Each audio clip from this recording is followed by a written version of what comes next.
ताई कंफ्यूज होकर जांगकुक की तरफ देखकर बोली, हाँ, क्या?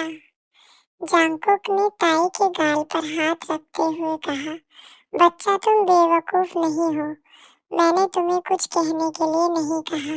मैं बस तुम्हारी आवाज सुनना चाहता हूँ। ये कहकर जांगकुक उसके गाल पर हाथ फेरने लगा। जांगकुक की बात सुनकर ताई उसकी तरफ देखती रही। जांगकुक असल में एक साइको था, जिसने उसे इतना डराने के बाद अब कहा कि वो पहले की तरह उससे बात करे।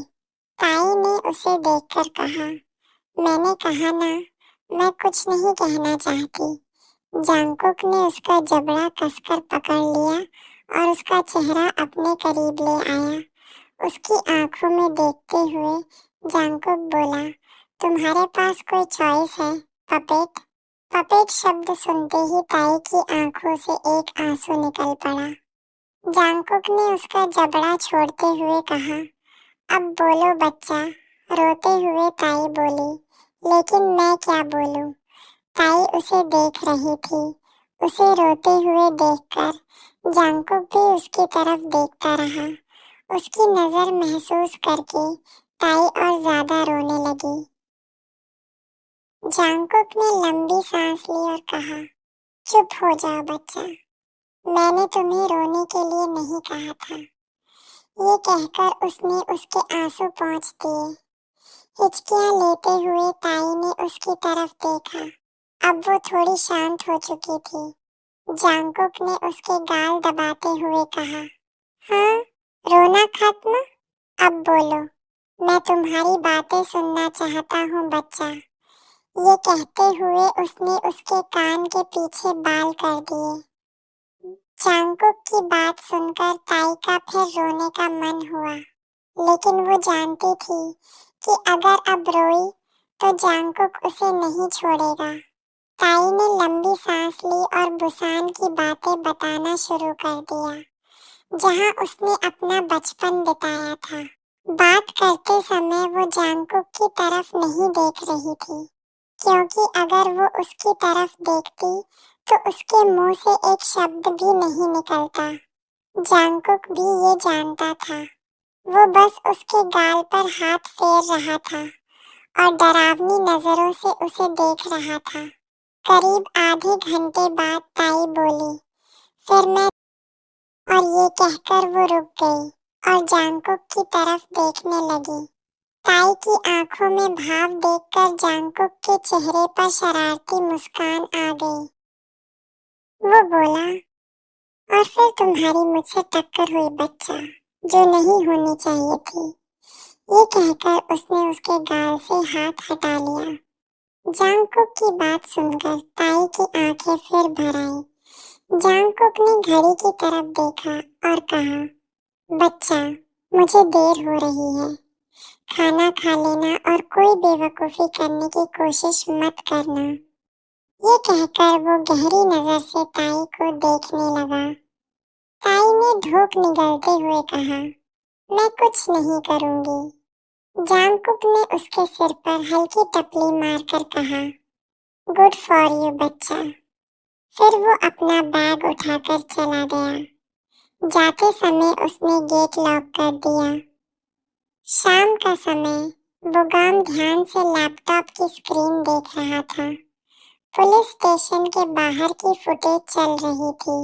उसने देखा कि ताई स्टेशन से बाहर जा रही है। बुगाम फुटेज को आगे ले गया और फिर अचानक पीछे रोक दिया। अब स्क्रीन पर वो दृश्य था जहां ताई ऑटो के अंदर बैठी थी। बुगाम ने दूसरी तरफ देखा, जहां एक स्ट्रीट लाइट का खंबा था। वहां एक आदमी खड़ा था जिसने काली हुडी पहन रखी थी। जिस एंगल से फुटेज ली गई थी वहां बहुत कुछ साफ नहीं था, लेकिन इतना समझ आ रहा था कि वो आदमी सिर्फ ताई को देख रहा था। बोगाम स्क्रीन की तरफ देखकर बोला, तुम वाकई चालाक हो, लेकिन यहाँ तुमसे गलती हो गई। बहुत कुछ नहीं, लेकिन मुझे तुम्हारी एक झलक मिल गई है। इधर पूरे घर में ताई चक्कर लगा रही थी। वो कुछ ढूंढ रही थी। दरअसल वो बाहर निकलने का रास्ता ढूंढ रही थी। कॉरिडोर में चलते हुए उसने कहा, कहीं ना कहीं कोई रास्ता जरूर होगा। मैं यहाँ नहीं रह सकती। सर मुझे मार डालेंगे। वो सच में साइको है। मुझे यहाँ से जाना होगा। ये कहते हुए वो इधर उधर देख रही थी। एक कोने में पहुंचकर उसकी नजर एक गेट पर गई।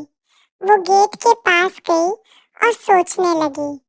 डुप्लेक्स घरों में आमतौर पर बाहर निकलने के लिए दो दरवाजे होते हैं। उसने गेट का नॉब घुमाया और गेट खुल गया। ताई जल्दी से बाहर निकल आई और राहत की सांस ली, क्योंकि ये बाहर जाने का दूसरा रास्ता था। जांगकुक हमेशा इस दरवाजे को सामान्य लॉक से बंद रखता था, ताकि जरूरत पड़ने पर इसका इस्तेमाल किया जा सके। चारों तरफ देखकर ताई बोली, आखिरकार मैं बाहर आ गई। ये कहते हुए उसने एक बार पीछे मुड़कर गेट की तरफ देखा और फिर आगे बढ़ गई। जांगकुक के घर के चारों तरफ बगीचा था। ताई तेजी से चल रही थी कि अचानक उसका संतुलन बिगड़ गया। वो गिरने ही वाली थी कि किसी ने उसे पकड़ लिया। उसकी पीठ किसी के सीने से जा लगी। ताई की धड़कन तेज हो गई। वो जानती थी कि ये कौन है। उसके माथे पर पसीने की बूंदें उभर आईं। जांगकुक ने उसके कान के पास फुसफुसाकर कहा, जब सामने रास्ता हो तो पीछे मुड़कर नहीं देखना चाहिए। ये सिर्फ समय की बर्बादी है। ताई ने उसकी हुडी को कसकर पकड़ लिया। जांगकुक ने उसे अपनी तरफ घुमाया। ताई डरी हुई नजरों से उसे देख रही थी। जांगकुक ने उसके बाल पकड़कर कहा, बच्चा, ये डर तुम्हें बाहर निकलने से पहले महसूस होना चाहिए था। अब इसका क्या फायदा? बोलते बोलते जांगकुक की नजर ताई के कांपते होठों पर जाती है। ताई के कुछ बोलने से पहले ही जांगकुक अपने होठ ताई के होठों पर रख देता है।